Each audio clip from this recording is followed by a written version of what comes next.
وانت رد في لزوم عيال عمه بالشدايد، نضح صرف الهبوب وعرضه هضب الطمية، وانت حزن في عيال القوم حزت الوعايد، يوم حومت الوغايب مثل ذبح المطية. والله اني عارف نفسي مع وسع البنايد، وانت مالك مع هذا الوقفات ميقاف وحمية، واحد الوقت زعل طيبك على ما تقالايد، بس لا جت الامور كايد سند علي، خلاها للي يهوم الحرب ويشب الوقايد، وانت خلك في ذر اللي يحتمي في كل هية، تشتبك عجل رمك واليوم تكفاه الزهايد، ما نشوفك غير في سرد السوالف الردية، تفتخر في جدك اللي تحت بطني قبر بايد، ادري كل يفاخر باسم جده والهوية، وادري حتى الهنوف تحوش قدام البدايد، بس عطنا العلم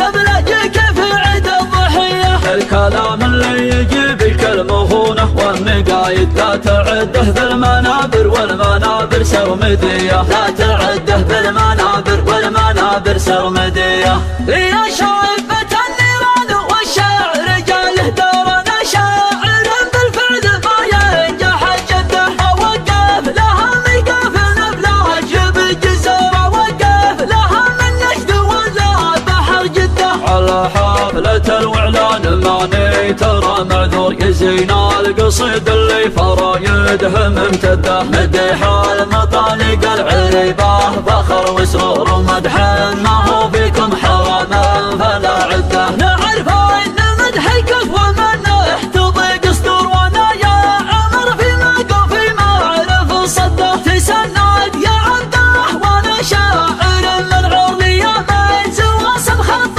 ولا يقل من قده، هلا مرحبا ترحبنا بلاك سوات النور، ترحب بدو ترقب السيل وتقده، على ما تحرم بالنهل لا الرجال يدور عوايد، هلا الحله هلا الطيب ورده، ممات الكريم اللي معقد طوال شهور، لو انه تحت قبره والايام مرتده، على مجلسه تعرف عيال الصقور صقور، لقى الردي يفتح لك الباب ويسده، عسى الله يفيحك وانت يا مهدي المسطور، عليك المدايح كل ليله لها هده، عليك المدايح